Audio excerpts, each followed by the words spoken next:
Well, hello, everybody. We are just pleased to have you here with us tonight. We still see some people coming on, and I'm excited that Scott and Lori are here to share with us because we all love our fur babies, and we do what we can so that they can live the longest life possible, and as healthy as possible. So I just want to thank Lori and Scott for coming on to share with us what they've worked with pets for quite a while. I'm going to let them kind of share a little bit more of that, but I want to introduce Lori. I know Lori much better than I know Scott, and Lori's a wonderful, caring person. She has been in Shackley over 13 years, and we met personally. Lori, I'm trying to think if it was 3 years ago Three, for a high four. maybe it was four for a high achievers luncheon that we had because of the amount of growth that Yeah. we had of business. And we had formed this special business group. And so I've had the privilege of getting to know Lori for the past few years more intimately and just appreciate her. She's a wealth of knowledge. So I'm going to pass it over to Lori.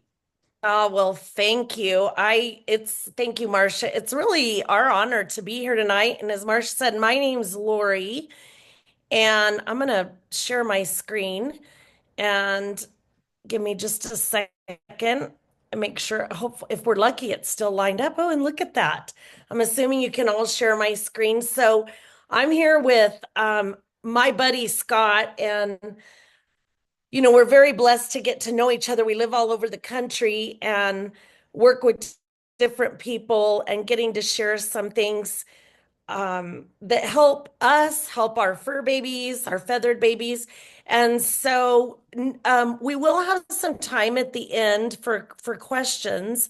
And so I want to thank you guys for being on here tonight. We know that everybody's busy, and we respect that and appreciate that you chose to spend your evening with us. And thank you for being here. So you can also put questions in the chat if that works for you. And I'm going to do a little bit of housekeeping here at the beginning, and then I'll introduce you to Scott and we'll get going. And I think you're going to be blown away by some of the things we're going to share tonight. And so I want to tell you that we're not medical professionals, and any statements we make regarding the use of any kind of dietary supplements hasn't been evaluated by the FDA, and we're not intending to diagnose, treat, cure, prevent any disease. We're not veterinarians. We do have expertise, but I like to make that really clear. Some of the uses of the products that we're going to talk about are off-label, considered off-label. And the important thing to know, though, is we have some powerful information about pet health. And as we learn ways to help our pets live longer, healthier, and well, we also invite you to think about who else you know who may benefit from this information. And so tonight we have with us Scott, and Scott is really an expert in animal health. Scott is the president of Hawk Creek Humane Society. And he has lots of expertise in natural solutions for pets and has developed his expertise since 2016. And he served on his community's Humane Society board for 6 years. And this is his fifth year as serving as the chairman of the board. And he's also been involved in animal rescue for 15 years. And Scott and I have known each other a number of years, and he's one of my closest friends. And so, Scott, you want to say anything, or shall we just jump right in? You tell me what you want to do. Hi to everybody, and we can go ahead and get started. I'll share my story as we go. All right, here we go. Awesome. So yes, thank you very much. Thanks for asking me or Lori and myself to be here and share our information, Marcia. I always enjoy sharing information. And like Lori said, we're not doctor or anything. These are my personal experiences that I've either had myself or helped other people I know personally have with their animals, and it's a variety of things. Um, and I'm very fortunate. I treat my animals like I treat myself when it comes to health. If I wouldn't do it to myself, I wouldn't do it to my animals. You know what I'm saying? And that's just my personal belief, and everybody's got their own belief, and that's fine. I respect your belief, and I hope you respect my beliefs. But prevention is key, and we all know that. If you know anything about Shaklee, that's what we're all about is prevention. And why do we want prevention? Well, first of all, it's no fun being sick for ourselves or for our animals. Being sick is expensive, and we'll get more to that. But I want to touch on a couple stories first, and then we're going to roll into some other things, and then I'm going to share some stats and some things that have helped, and then Lori's going to wrap up with another story with a few of her experiences. So this dog right here is Maisie. I adopted Maisie. I actually got Maisie off of a Craigslist ad, free puppy, 10 months. Um, we used to get a lot of free animals off of Craigslist and Facebook, and then we'd get them to rescue.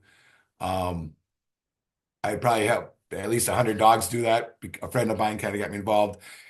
So Maisie was I had fought dogs I adopted and stuff like that, but Maisie is the first dog that I rescued that I am keeping. Reason being, you can see the picture there.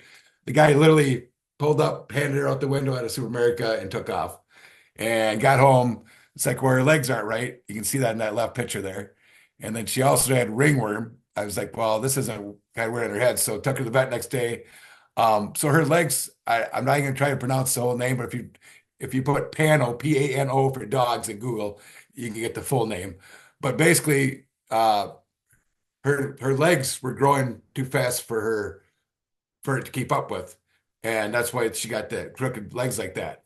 And I reached out and did some research and got her on some supplements, and within a week, you could see literally her legs, I mean, are quite a bit straighter than what they were. And then the picture on the right is at 6 months total. The one on the far left is about 10 weeks, we guesstimated. And then 4 months later, you can see her there at 6 months. And the ringworm, I used our basic G wipes that we had at that time. Now you would just use basic G at a very diluted, and that's what I gave her baths with. And you could just see the ringworms twice a day. I gave her like basically dry baths with that, and you could just see the ringworm dying and stuff like that. None of my other dogs, I mean, I kept her isolated, uh, but none of my other dogs, myself, and ringworm is very contagious. So that's how I got her healthy. If you want to go to the next slide, and then that's Maisie there. She lived to was 10 years old. You can see, obviously, she grew up. She's 90 pounds there. Her legs very strong. It was pretty sad because she was still healthy when she passed. She had some issues at 4 years old, and I found out through that she had early degeneration of hips and spine going on.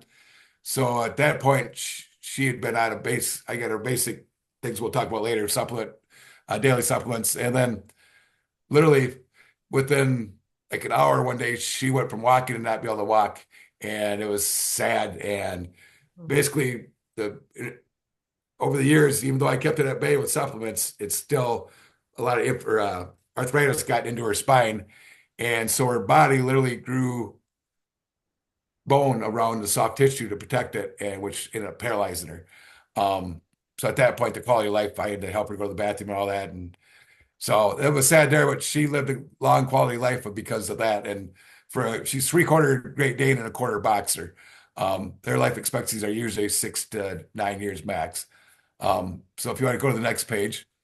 Can I interject something in there really quick Yes, before we please go do. on? Please do. You know, I wasn't, I love my pets, but I wasn't really on board or unaware of giving them, supporting their nutrition and giving them their nutrition, doing or certain things that would help them. And what led me to talk to Scott about it was seeing videos he was posting on social media of Maisie and his other dogs, and you can see Maisie's a large dog running around and I thought she was like a 2 or 3 year old dog. And I reached out to Scott and I was like, how old is your dog? And when he told me, I was so shocked. I mean, she was probably 8 at that time, maybe. And I was all over that. I said, okay, I need to talk to you because seeing a large dog like that, when a lot of them don't even live past that, she's already past her life expectancy and she's running and playing, and you can see how healthy she looks. All right, here we go. Thank you very much. Yeah, she was amazing. So here's Tallulah. Tallulah is a dog that was just on my lap here if you guys were a little early.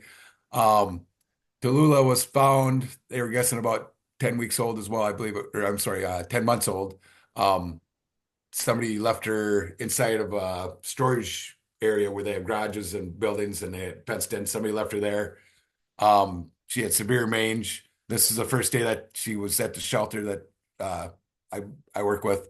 Um, yeah, so she had very bad mange is what this is.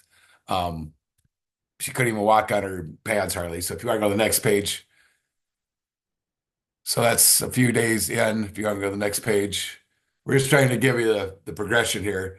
So this would be 11 days after they found her. And she's not on Shaklee supplements at all or nothing yet. She's still at the shelter. They're getting her healthy, giving her the bath, getting rid of that. If you want to go to the next page.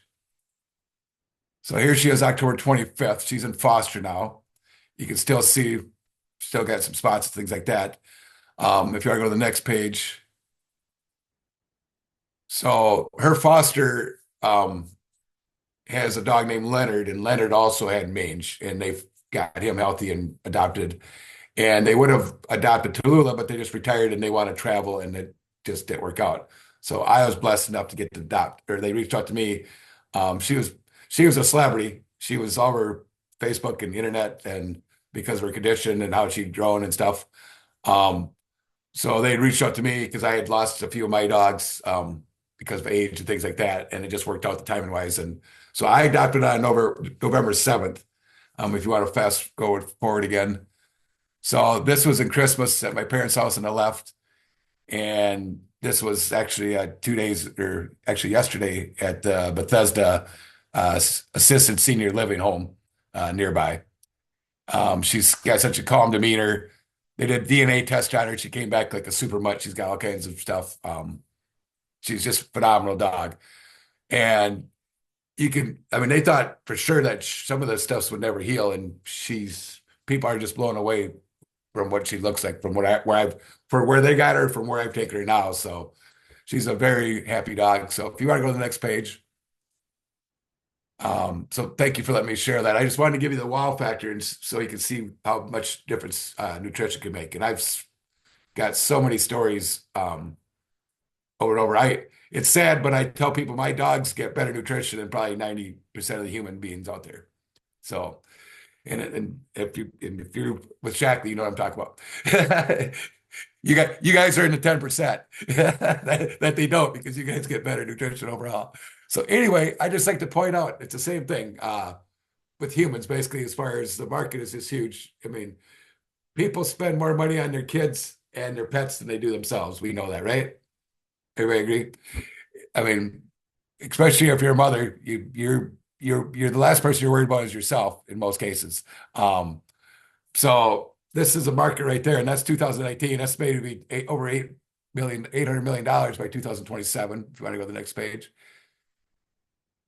So take this in consideration. And once again, it's like, why would I spend money on it's like, well, why would you? Vet bills are expensive. It's a lot cheaper to keep your dog healthy, or your dog, cat, whatever the animal you got, healthy than it is to go to the vet all the time. I definitely agree. Go get your yearly checkup. I'm not saying don't do that. Just like humans, go get your yearly checkup. Do that. Because I always tell people I can't help you. First of all, let's prevent you from having any issues. But if you do have issues, I can't help you unless I know exactly what the issue is, because I'm not a doctor, right? So anyways, you can see the numbers there. 1 in 4 dogs develop cancer at some point. I mean, how many people do you know that have had animals that have got cancer, especially dogs or cats? I know a lot. Almost 50% of dogs over age 10 develop cancer. A lot of them are treatable, but it's just like humans. It's not easy. Whoops. I think Lucy, that's nobody's here. So if you want to go to the next page. Oh, sorry. They thought I hit the door or the table. This way. Okay, so this is a number from a couple years ago we pulled. I'd say it's higher now, but this is like the bare minimum. Average spend $235 a year and recurring medical costs, which would be your yearly checkup, and any shots you need. 160 for the cat, and that's according to the ASPCA. But that was, like I said, a couple years ago. I'm guessing it's higher now. But that's on the very low end. And your animal, anybody that's ever had any animals with any health issues. I know Elisa's on here. I'm guessing Lisa spent quite a bit of money on her cat because her cat's, but I mean, Lisa loves her cat. Lisa takes her cats to the university and I'm guessing it's not cheap because I know Maisie, when I took her and found out what was wrong with her, I took her to Blue Pearl. It's like the University of Minnesota. It was like $1,200 for literally like an hour deal. It's like, so it can add up in a hurry. So if you want to go to the next page. And so if a lot of you on here, I'm guessing are familiar with Shaklee. Whoops. Are familiar with Shaklee, but if you're not, I always want to people understand why chose to use Shaklee. Because before Shaklee, I didn't have a clue about the supplement industry. And there's 3 types of vitamins out there. You got your synthetic vitamins, which is they're fake, just like medications, mostly fake. And that's what you're buying in the box stores. You're buying in most every retail store out there in most cases. You can have your natural vitamins, which can be in most states as low as 10% natural and 90% synthetic. And they can legally put natural on there, even though it's not. To me, it's like at least give me 50% to make that claim. But the bottom line is you want a whole food pharmaceutical grade supplement, and there's a very few of us out there, and Shaklee's one of them. I wasn't great in health class, but I did learn a raw vegetable versus a cooked vegetable. Raw vegetables got more nutrients in it. You can see that we use low heat processing, so you get the nutrients, and Shaklee's just blows everything away. If you want to click the next page. Shaklee difference. This is what I love sharing with people because otherwise I can tell people what's going to help them, but if they don't understand why Shaklee needs to be that tool that what they're taking versus something they go get at Walmart or Target, because they're not going to get the same results because this right here. I mean, we test all our stuff. We're beyond organic, 100 patents, patent pendings, and most companies don't have close to that. You can see all the silver and gold and bronze medals we've won Olympic athletes. The beyond organic, I like to explain that it's just because something's grown organic doesn't mean it's not contaminated with ground contamination. I mean, the ones that get me is like you're driving down the interstate and you see an organic farm. It's like, how can there be an organic farm next to the interstate? Because I'm sorry, there's all kinds of pollution coming off those cars and vehicles, not half of those things. So that to me, it blows you away. Shaklee tested, make sure it's still organic and beyond. It's what I love about it. If you want, and everything's guaranteed, and we've been around since 1956. So if you want to go to the next and I want to add one thing to that too, because a lot of times, friends, if you are listening to commercials or reading paperwork, if there's a slight distinction, you'll hear them say these ingredients have been tested or it's proven ingredients for this, but it's not the actual product. And that really is a difference with the products. And this is why we use them, because we want to be, I mean, I'm even more careful what I give my dog than myself, right? And so we want to be super careful. And one thing that has been proven is Shaklee is the most clinically proven company in the world. And so that's one of the things that sets it apart is they have actually proven the products are different than other products. All right. Yeah, Thanks, they like to do play on words because the ingredients that are in there have been tested to do this, but has your product been proven that it's going to do what you're saying that it's going to do? And there's a huge difference, and we do that. So if you want to go to the next screen, please. So, okay, let's dive into the animal stuff. I just wanted to make sure, whoops. Sorry about that, making everyone seasick. That's okay. I was like, did I miss a slide? No, that was my bad.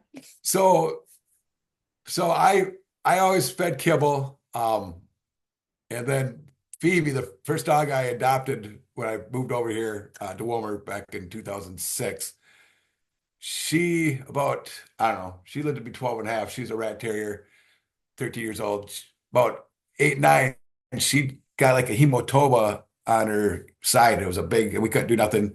And I didn't want to test it for cancer because I couldn't remove it anyway. And we all know what happens once you poke the bear, it goes wild. She ended up actually dying of congestive heart failure before that. But I did a lot of digging because in case she did have cancer, it's like this. So I went to a straight raw diet. You'll hear different conflicting views on the raw diets, things like that. I've done a raw diet for it's got to be coming on 8 years, 9 years now. Um, when I was doing the straight raw diet, the dogs got so lean and it almost looked like I was starving them because they didn't have any fat and all the junk because they didn't have all the garbage that's added to the kibble. Uh, so I found a good balance between half kibble and half raw is what I do. So my dogs get kibble in the morning. They get a fish oil pill. Tallulah gets alfalfa. Uh, and yeah, so we could talk about, I don't, we can talk about raw diet later on and stuff like that if you're not familiar with raw diet. Uh, but the raw diet that I get, the raw food I get, the meat, they grind it up and it's got the chicken bones and organs in it. And I get a variety of different meat, but you can get it with their supplements. And I always get it without supplements because I had my own supplements.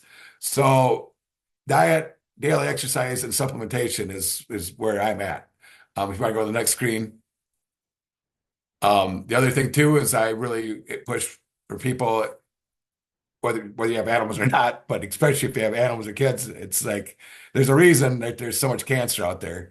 I personally believe my personal belief is between all the toxic chemicals that are in all the cleaning stuff and laundry and all that, and then the preservatives. I think those are like a lot of what's causing a lot of these issues personally. Um, and that saves you money and it saves the planet and it works. So our cleaning, our chemical free, I knock on wood that I know of, none of my dogs have gotten cancer. And they've, like I said, have lived a long time.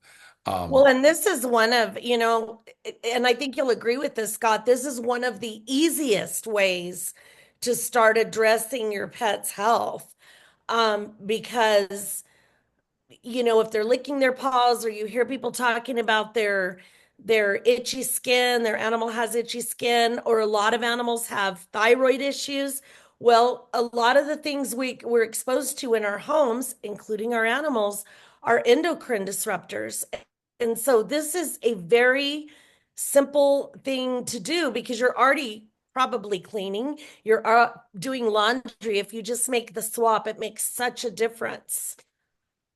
I personally used to have, itchy skin all the time. And this time of the year, I'd have like dandruff on my arms because of dry skin and stuff like that. And I used to it's made such a difference when I quit using commercial cleaners and started using non-toxic cleaners. It's made such a huge difference. All over. I know we're getting off the subject, but Lori can tell you a lot of stuff too with her testimonial, but it's crazy. And like I said, it saves you money. It saves you a ton of money. It's like people, when you say expensive, it's like, what do you mean? This saves you money. So go ahead, Lori. So common ailments, top ailments that a lot of clients that I've helped with.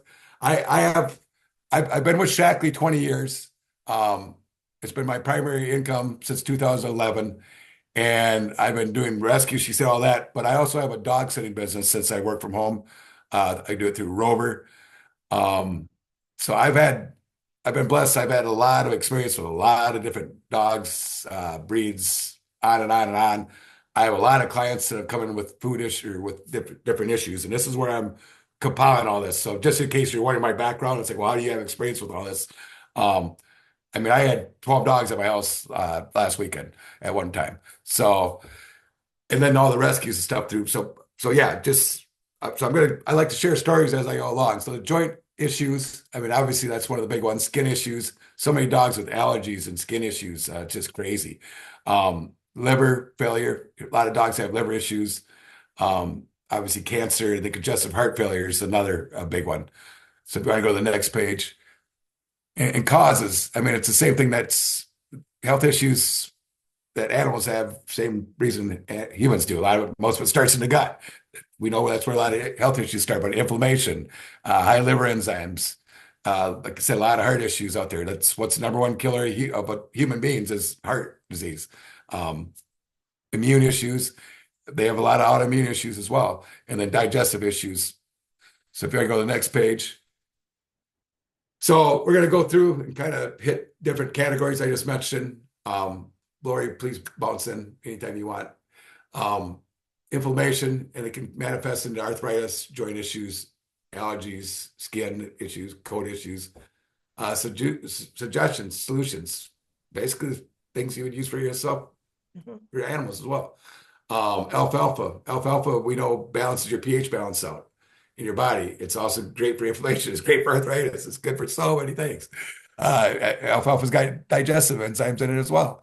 And then Omega Guard, we know that's good, right? That's good for inflammation. That's good for our joints, arthritis, all that stuff is. I I get continuous compliments. Anytime anybody touches any of my dogs, they're always like, they're amazed how soft they are. And I do not give my dogs baths. They don't stink either. I don't know. The only time they get baths is if they roll in something and I have to give them a bath. I don't give them a bath just because I want to give them a bath. They have to do something to get it put in the bath. And you could ask anybody, oh, my dogs do not stink. So, and it's not good to be giving your dogs baths all the time either, to be honest with you, because you're blocking things. If you do give them baths, you better be using Basic H. If you're using the Hearts shampoo or any of that garbage, I mean, if it burns your nose, you shouldn't be using it. Use Basic H. It's good for the skin. Just trust me. And it's cheaper. So anyways, Joint Health Complex. I mean, I used to eat Advil by a handful. Joint Health Complex is one of my biggest things because so many people have joint issues. And that's what Maisie took every single day. Lula gets one a day, even at her age. Um, I've got a dog, Bella, she's 11, 12, golden or yellow retriever or yellow lab. She was taking the crap that all the other people feed their dogs, the Desquit or whatever you want to call it. Sorry, but this works a lot better. She keeps ordering it, and she even takes it herself now. Um, and then turmeric is so good. It's obviously inflammation is good, but I mean cancer properties, digestion, all that stuff. And the collagen 9 too. It's really good for the skin, and it's also good for digestive in the dogs. If you look for humans, it's weird, but I was researching it. It's like, well, why doesn't, and maybe I missed it for humans, but I've never seen where collagen helps your digestion as humans, but it says it does for animals. So, anyways, And it um, does, absolutely both. And, you know, the thing about addressing inflammation and why it's so important is inflammation is the start of all disease because what the body's trying to do is like say you hurt your arm, you bump your arm really hard, it may get like red and you know the body's sending the blood flow to it and inflaming because it's sending resources. Our bodies are smart, our pets' bodies are smart. It's sending resources to address the issue. And that's what's supposed to happen, but the problem is over time that's not the way our bodies were designed. We're not supposed to live in inflammation, just like we're not supposed to live in stress all the time. And so you want to mitigate the effects of the inflammation and get that inflammation down because if you don't, it is going to cause problems in your pet, just like it does us.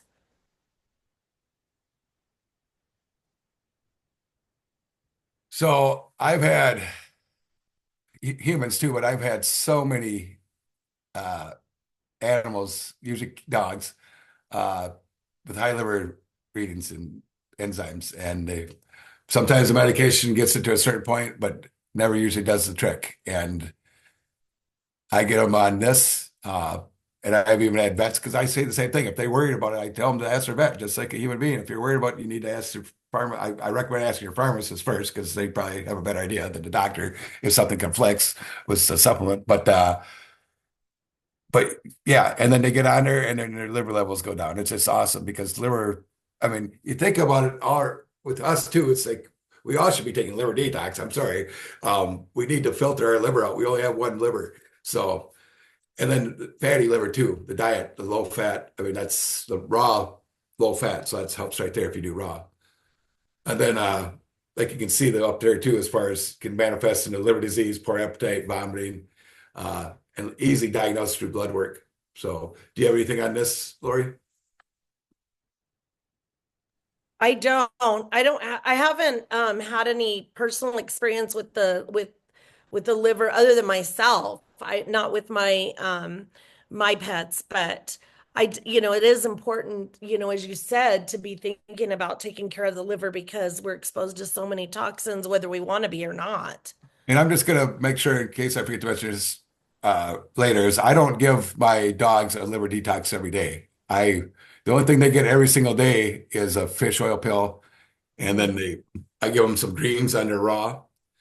Um, and then they also get at least 2 or 3 other supplements. I just and I split them up because I've got an 8 pound dog and I got a 42 pound dog. So the 8 pound dog obviously gets smaller. So I just want to cover this. I'm going to make sure I try to cover it later, but in case you're Mhm. wondering, um, I don't want to overload their system either. You know what I'm saying? So I, I got a system down is what I'm saying. And that's what you have to do too. And we can talk about that later. But if you want to go to the next slide.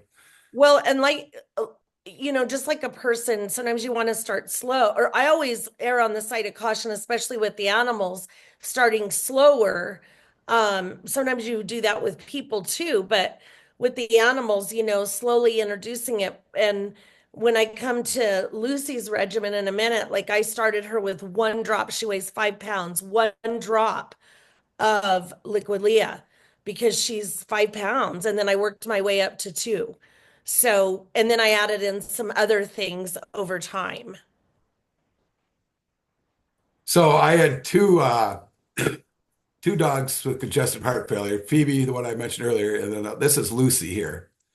Lucy was a purebred rat terrier, and she actually lived to be the longest. She was over 16, almost 17 when she just passed away. She's the one that got Princess acclimated. So Lucy went from I want to say it was like a grade 2 to 3 to 4 heart murmur, and then all of a sudden I put Lucy on this stuff. Um, and then all of a sudden Lucy didn't have a heart murmur anymore at like age 12. Mhm. And that's not normal at all. I mean, I'm okay. Um, so, and then Lucy was also put on a couple other things. She had a couple weird things. Can't remember if it was gabapentin, but anyway, some like ongoing, I don't want to say they're pain pills, but there's different levels as far as like a numbing and this and that. And I'm just like, I don't want to be on medication any longer than I have to be. I don't want to put my dogs on medication the rest of their life because that's going to cause other issues, liver, blah, blah, blah. Um, so I'd get them on there till they get back to normal. And I like the vet to tell me what's going on so then I can find out what Shackley has. It's the same thing I do. If the doctor tells me I got something going on, it's like, thanks. I figure out what Shackley's got and I can take care of it. If I can't, I can always go back there, right? Um, so she twice got put on things that the vet said she'd be on for the rest of her life, and she wasn't. And because of me trying different things and doing some research, so it's just pretty amazing as far as that things can change. I can't make any claims, but that's my personal testimonial experience. So. Well, and that is something that progressively gets worse. And prior to meeting Scott, I had a dog that had really progressed with the congestive heart failure, and it's a pretty common condition, people and pets. And it does have a progression. And so, sometimes we've been told these things can't get better, but that's just not true. And that's why these targeted things are so important. So, and then you have immunity issues, just like humans. Animals are compromised too if they're not feeling well, things like that. Um, these diseases include skin, eyes, brains, kidneys, joints, bone marrow, or blood. Um, I'm gonna talk. I can't remember if it was Nancy or somebody who talked about their dog having an infection. Um, I've I've I've tried to I've tried to use supplements to beat infection before, and it's just it's not. I don't trust it enough. It's when you get infection, you don't want to mess around with it. So I'll use the antibiotics that they give me to kill the infection. Um, but then at the same time, I'm also giving them Nutriferon. So I'm giving them natural stuff to also help their body fight the infection aside from the antibiotic. Um, the big thing too with the antibiotic is you have to, just humans too, if you're taking an antibiotic, you need to be replenishing your probiotics. So that's why Optiflora DI is so important because you're killing those probiotics in your stomach when you're taking antibiotics. And so in digestive enzymes, it makes such a big difference, just like humans. I didn't know anything about digestive enzymes, and a friend of mine that's on my team, who's a chiropractor, is always ordering probiotics. And I'm like, this is what I was 20 years ago when I didn't know nothing. And it's like, but there's got to be a reason because he's a chiropractor. And so I put two things together and it's like, yeah. So the digestive enzymes, they're so important for all of us. The liver detox, like I said, is another thing because if you're giving them probiotics, you want to help your body, you want to help their body flush that stuff out. And then I use liquid Vivix. I use it 2 to 3 times a week. A little drop. Um, I use it for multiple reasons. One of the biggest reasons I personally have had with Vivix is my eyesight. I'm 58 and I don't wear cheaters yet. I like to brag about that. I'm sorry. How many 58-year-olds out there don't use the cheaters? Not many, trust me. I know most people that are 10 years younger than me that use cheaters. So nothing wrong with that, but I'm just saying, because I used to have to use a long time ago, but Vivix ever since is like awesome. And I've had multiple stories with human beings with macular degeneration that the Vivix has changed things around and they've been able to live long and stuff, blah, blah. But rat terriers and a lot of dogs have eye issues as well. And Lucy was getting foggy eyes and stuff like that, and she could still see till she died. And like I said, I gave him a little bit, and that's just my personal belief. And obviously, we all know the other reasons for Vivix, but that's what I love about Vivix. But anyways, and then the digestive issues, obvious. We all know this. The Aquaflora DI, the Pearl is fine too. I like to use the DI because I can break the DI open, and I put about a third of it to a quarter of it on Princess, who's 8 pounds, and then Tallulah gets the other part. Or in Lori's thing, she can close it back up and use it later because Lucy doesn't need it, the whole thing. In the stomach soothing complex, I used to use a lot of Maisie. She used to get upset stomach every now and then, like acid stuff, and that would really help her. So if you want to go to the next slide. So I'm going to hand this off to Lori to share about Lucy. I hope that helped a little bit. We'll do some Q&A at the end. I know this is running a little longer than you probably planned, but I feel it's important that if we're going to do this, that you get all the information. So thank you for your time. So this is a little bit about Lucy's story. And when I adopted her, she had had a really rough life. I've had her about almost 5 years now. And she was abused, and she was about 8 when I adopted her. And she has a crooked mouth, and somebody had broken her jaw. And she was rough. She was looking rough, and hadn't had good food, hadn't had, been treated very well. And so I worked with Scott to get her on a regimen. And so, Scott talked about the smaller dogs, you do want to consider the weight of the dog. And so I don't know if you can see in this picture here, but I purchased these little plastic containers from Amazon. And so what I do is, like with the Optiflora DI, is I just open the capsule and dump it in there. And I do that with the ones that are in capsules. And then also when I give her alfalfa, I crush it up. That way I just give her, like, Scott gives his dog the DI like every few days. I give Lucy a little bit every day. And so like less than a pinch, she's very little. I also put some collagen in there too, so I'm not reaching in my collagen container. So that's just kind of a tip for how to do it. And then this bottle right here is the Liquid Leah. And it just makes it easier to measure. And I got that bottle off Amazon. So Lucy gets Liquid Leah when she's having allergies. She had allergies so bad that her skin was turning dark. And I started giving her a little bit of alfalfa when that happened. And in less than a week, it was completely cleared up. I also give her the Omega Guard and the DI, as I mentioned, which is a probiotic, and the collagen 9. She's getting a little bit extra right now. She just had when I adopted her, she had a lot of gut issues. And so the collagen and well, let me back up. I worked with Scott to get her on a raw food diet and then a good quality kibble. And then we worked on her gut health. And so she's done much better. She just had a scare because she got some sort of bug. And so she just finished some antibiotics. So I'm giving her a little bit more of the DI. Now, don't underestimate, like I said, the power of switching laundry soaps and cleaning products. And I do bathe her in the Basic H. And when I got Lucy, I got her from the pound. Of course, she needed a bath. I gave her a couple of days to adjust, and then I gave her a bath. She wasn't super thrilled about it.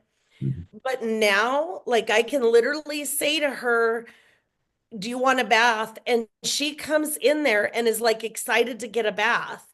And I don't bathe her a lot, but she does get under the bushes and she sleeps with me. So I bathe her maybe once a month, once every 5 weeks. But I bathe her in Basic H.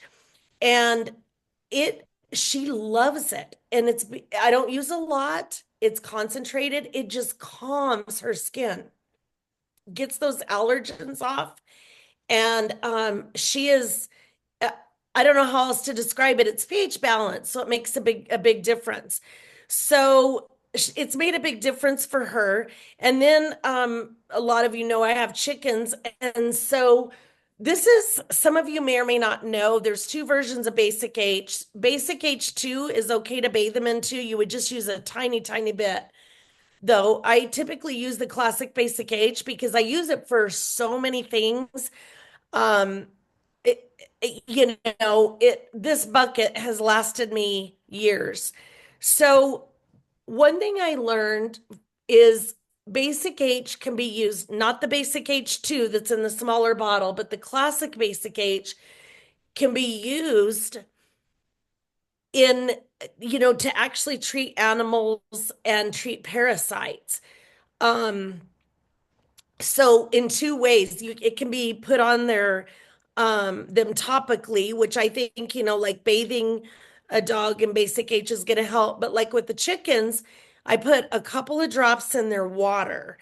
And, I haven't ever had any trouble with their them getting parasites or gut issues. And I have a chicken that hasn't been doing great. I don't know what's wrong with her, but it was interesting because she was definitely declining and like almost dead. She's doing better. I think she got hurt and didn't get enough nutrition, was my initial diagnosis or thought. And I didn't take her to the vet. That's a whole other story. But anyway, I thought, I bet she hasn't been drinking any of the water with the Basic H in it. And so I made sure she got some of that water. And the next day, she was much better. And so I thought she must have some parasites. So, or had parasites. So that's something to know. I mean, it's a great thing to clean with. It's non-toxic. I literally use it for everything. Animals, I mean, you don't want to get it in their eyes if you're bathing your dog with it, but it is pretty awesome. So this is a chicken that I used to have when I got her. She was missing a lot of her feathers. Um, and they just weren't growing back. And I did a little bit of work with, her gut, gave her a little bit extra protein, and it didn't take long. She filled right back in, and my chickens do a great job producing eggs. And I think, if you've seen my chicken videos, my chickens are huge and they are healthy, healthy, healthy. And so a lot of people have other issues with their chickens, and I just don't have that. So, that's kind of my story with my animals. And then I don't know, Scott, if we want to I do want to mention one thing about Basic G that you talked a little bit about. It's very concentrated, so you would never put it directly on yourself or the animal like he was talking about with ringworm. But I had a vet ask me one time because, they're cleaning just like other medical offices. Ask me, what animal pathogens have these things been tested against?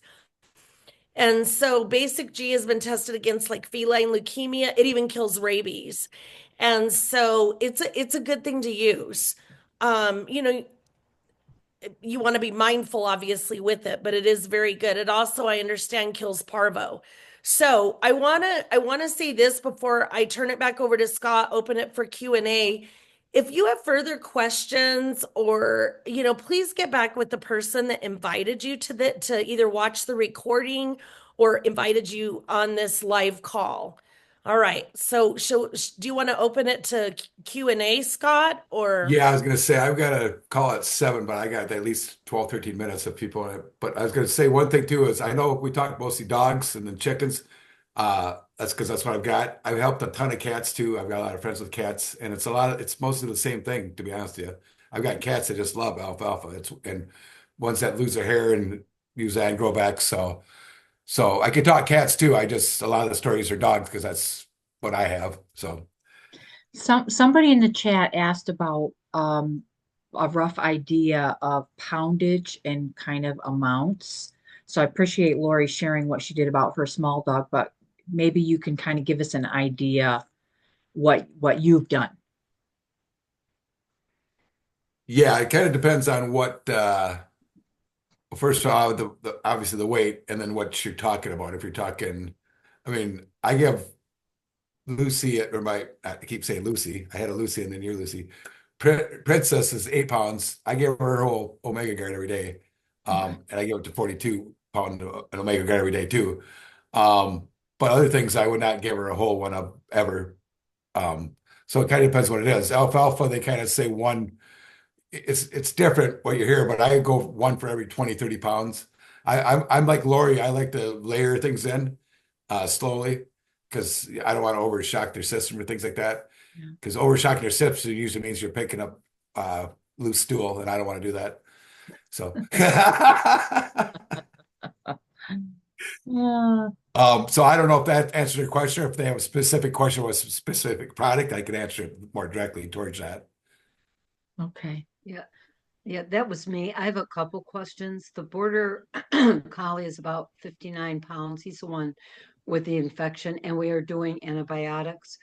Yep. Excuse Awesome. me. We've used Shackley for 46 years, so that's all I've ever had, Okay, cleaning awesome. and otherwise supplements. But I have not given them to our pets. I don't know why I never thought about it. So he's on the antibiotics. He's going in every other day to have the dressing changed and the wound cleaned out. So I never even thought about immunity to help support that, but he's about 55 pounds now, and then we have a Rhodesian Ridgeback mix. He's like 95 with very, very stiff back legs. So I kind of know what to give them. It's just I have no idea amounts or ballpark amounts to start with. Yeah, the Ridgeback, I mean, what are you doing for well, let's start with the Ridgeback. What are you doing with the Ridgeback? Nothing. Oh, nothing. We haven't. Okay, so the back legs for the Ridgeback, what I'd recommend is that I would give one. This is what, and Lori, you chime in too. I would start with one Omega Guard a day. I would do two fish oil to start, or not, I'm sorry, two alfalfa to start with, and Okay. I would bump that up to 3 after probably a week. Okay. Um, I want turmeric Joint? would be very helpful too. You can give at least a half a capsule, if not a full capsule.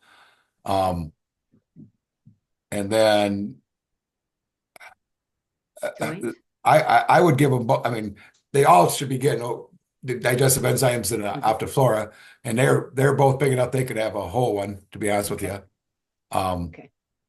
I wouldn't go over that to start with it. And I'm happy to reach out too. I mean, Marcia's got my number and stuff. I mean, anybody ever wants to reach out personally, I'm happy to talk and have a conversation with you too. Okay. I Would really you do that every day, Scott, or for them, or would you kind of alternate it like you do? I would, well, for your, is it the The border DI collie? and the turmeric. The border collie, is that the one with the amputation? Yes. Yeah. I would do the probiotic every day until for at least a week after they're off the probiotics or off the antibiotics. Right. Okay. Because how long is the dog on antibiotics? We don't know. It's at least another 2 weeks probably. What kind of antibiotics? Amoxicillin something, and then there's Okay. another one. There's two. Okay, so it's some that pretty they recommend. hardcore stuff. Okay. Yes, it is. Yeah, Yes, I would it keep is. doing that. You might even want to get some a prebiotic powder and put on there I too. have that. I use that. Yeah, there you go. I would add that. But wait till we're done with the antibiotic so it can do the job. No, you do it while you're doing I it. can do it along with it. Oh, Okay. heck yeah. Okay. Yeah. Because otherwise, yeah, Okay. you need to do it while they're on the antibiotics and then Okay. continue on. I mean, I would continue going forward daily, but if you want to, after they're off it, the antibiotics and stuff, I mean, you kind of play by ear. Um, Okay. I mean, they're big enough. So I watch a Ridgeback, and at one point, Hunter had no fingernails. He lost all his fingernails, and they switched food, got alfalfa for a while. So I know they're can be sensitive. So sweet dogs, but yeah. Yep. Does that And help? collagen. How much of the collagen to start with those size dogs? Uh, I sprinkle some on the food. I'd probably Okay. say maybe a quarter for that scoop that we get Okay. to a half at the most. Does that sound right, Lori, Yep. probably? And then I would give Well, the yeah, I mean, my Lucy is 5 pounds, and she gets a probably less than a pinch of the collagen. Could she have more? Probably. I don't know. your border So, collie. I would also be giving your border collie Nutri-Friend if it was me too, because I'd be giving Nutri-Friend to help fight the infection as Absolutely. well. Like one a day? Yeah, one. Okay. Well, I do one a day, and if the antibiotics aren't doing the trick, bump it up to two a day if it's going Mhm. okay. Okay. Thank you so much. I You're really welcome. Good luck with appreciate that it. too. Thank you. Yeah, thank you. I have a question for a friend who couldn't attend tonight, but she has a cat that she took to the vet this week and found out the cat is diabetic. And they put the cat on a medication similar to a GLP-1 type drug. Do you have any suggestions? Um, well, if she could go to a raw diet and get the cat because kibble's got so much sugar in it, mhm. so many carbs. So a raw diet would help a ton. I don't really have a lot of experience with the diabetic stuff. Are you guys? I I if I don't know something, I go to a Facebook page called Healthy Pets. It's all Shackley stuff if you're familiar with that. Yes. And then I put in a search box what I'm searching for. And usually I look for the common denominators on things, um, and go from Yeah, there. something about the GLP-1s. I do know quite a bit about that for humans, and I suspect that some of the side effects that humans experience with the GLP-1s over time could occur with an animal as well. So I'm assuming they put the cat on a GLP-1 also to lose weight, it sounds like. Mhm. So the things that occur with the GLP-1s are they can get something called gastric paresis, which means their gut essentially it's slow. And so working on gut health is going to be really important. So that would be something like the Optiflora DI. Um, it can also cause in humans constipation, which I don't know would happen with the cat. Can you give a cat Herblax, Scott? Yep. Yeah. I mean, I give Okay, them, so that could be something. I've never done that, so I wasn't sure. What was the other thing? And of course, because if they are taking using a GLP-1, the way they work is it triggers something essentially to, they says you're full before you are, so you're not getting the same amount of nutrients. Mhm. And so there can be some malnutrition. So something that they could consider is doing, starting with like the Liquid Leah, the multivitamin. And I mean, a bottle would last forever because, you could get the little dropper bottle and I would start with one drop on their food and then work up to maybe two drops. And I do know people that use that with cats, so that would be something else. And something to know about diabetes is and this is coming out more and more is it's an autoimmune condition. So good nutrition in many cases addresses why the body is malfunctioning. So when you have an autoimmune condition, and this is without knowing a whole lot about the diabetes in the cat, but more than likely it's got an autoimmune component to it. So when you have autoimmune issues, it doesn't, everybody essentially says, well, your immune system is attacking your body, which is true. But what's happening is the immune system is malfunctioning. And the reason it's malfunctioning is because it's not healthy. And so when you look at it from building health standpoint, this just happens to be one of my areas of expertise, autoimmune diseases. And you want to look at building that healthy immune system. Mhm. So core nutrition, like getting on a good diet. And it really is important. And something Scott taught me, and I don't know if this is true with cat food, but with dog food, if it says it has fish in it, you want to avoid it at all Mhm. costs because of what they spray on it. And I don't know if that's true for cat food. Scott might know that. Yeah. But you think cats love fish, dog would like fish. They spray something on that food that is bad. So it's just it's a non-negotiable for me. No, nothing with fish and animal food. And so getting on a good diet, making sure you're addressing the gut health. I would say too, you know, with autoimmune diseases, there's usually a component of inflammation. Well, there always is. I shouldn't say usually. I mean, it's inflammation. And so something that would lower the inflammation, like the Omega Guard, the fish oil. And so what I do with Lucy with the fish oil is, it comes in a little liquid gel cap. And so Lucy, I don't give her a whole one because she's 5 pounds. She gets maybe a third of one. So you can just puncture it and squeeze a little bit on their food. And I just take the rest because it's a human, it's for humans, right? And so you just want to puncture it. So I believe that the fish oil would really help too. Mhm. And of course, the good nutrition, um, addressing the gut health would be important too. I have a quick question. Maybe Mm. Lori can elaborate on this on the raw diet after. But do either one of you, my daughter actually has a cat that produces too much oil. So he's a dirty cat. The vet Derby tells her cat. Sounds like a song. I know Smells he cat, like produces on too much Friends. oil. Mhm. So I was like, okay, that's a new one. I've never heard that before.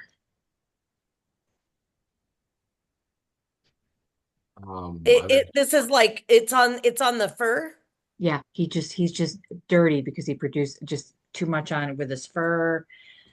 He gets a lot of junk in his eyes. She has to constantly clean his ears. It's a constant.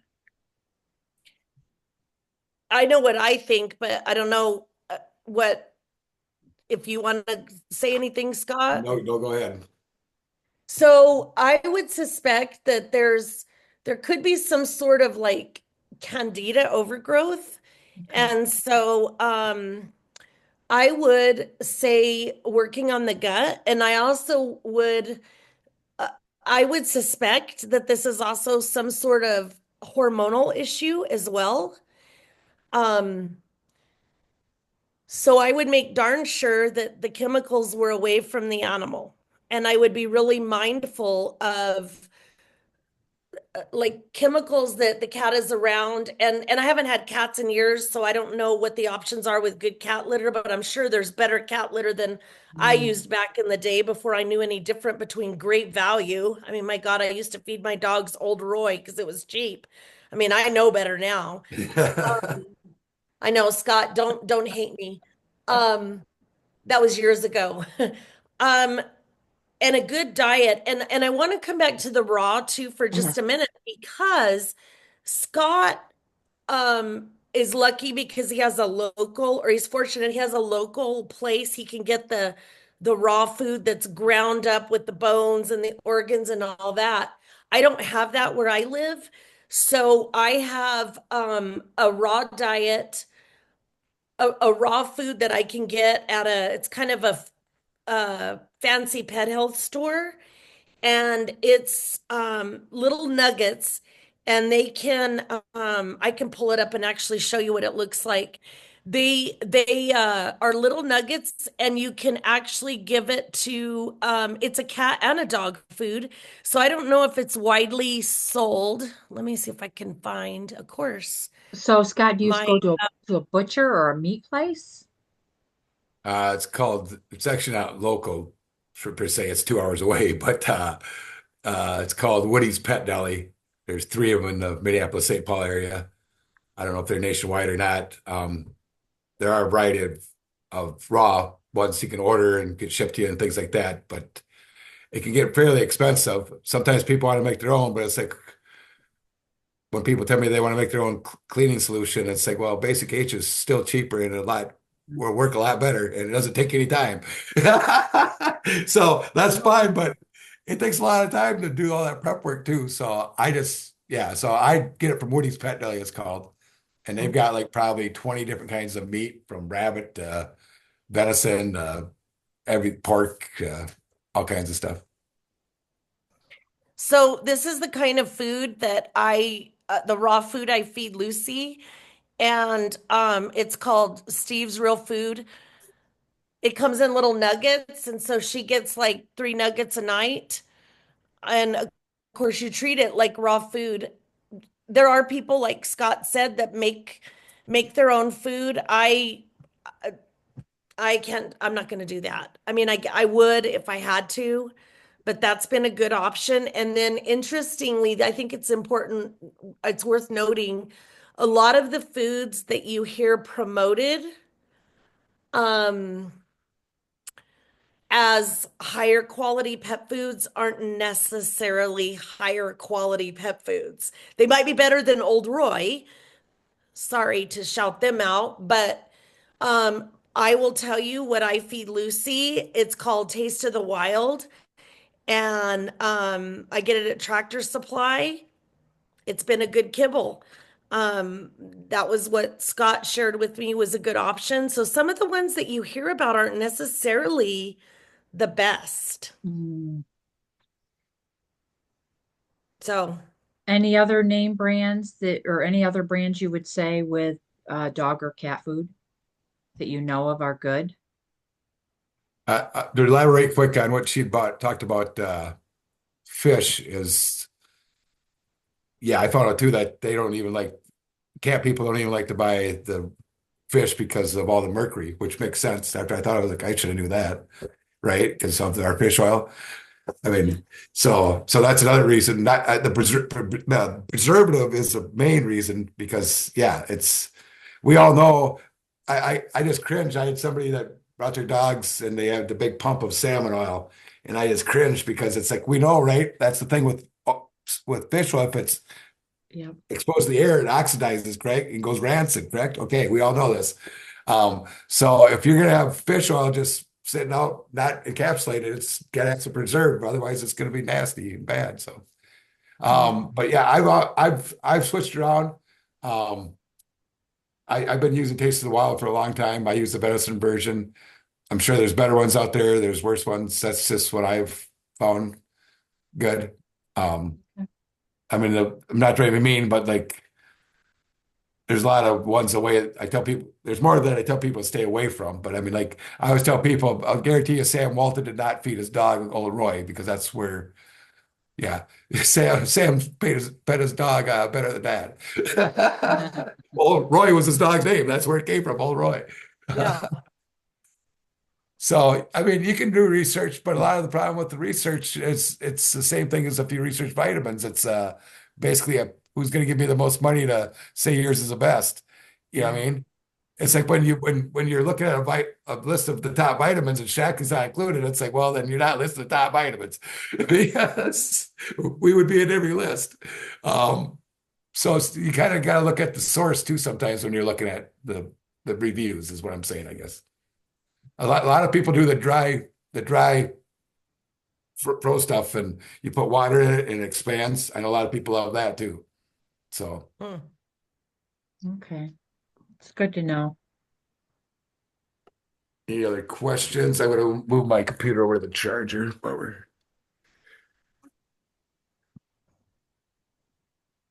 I mean, horses are very beneficial too with a lot of the shackly stuff, especially like the basic gates to keep flies off them, Mhm. things like that. Okay, well, it's been very informative. Very informative. I learned some things on here tonight. If nobody has any other questions, we are going to end and thank Lori and Scott for coming on. We went a little bit over, but some great information. We really appreciate you coming on.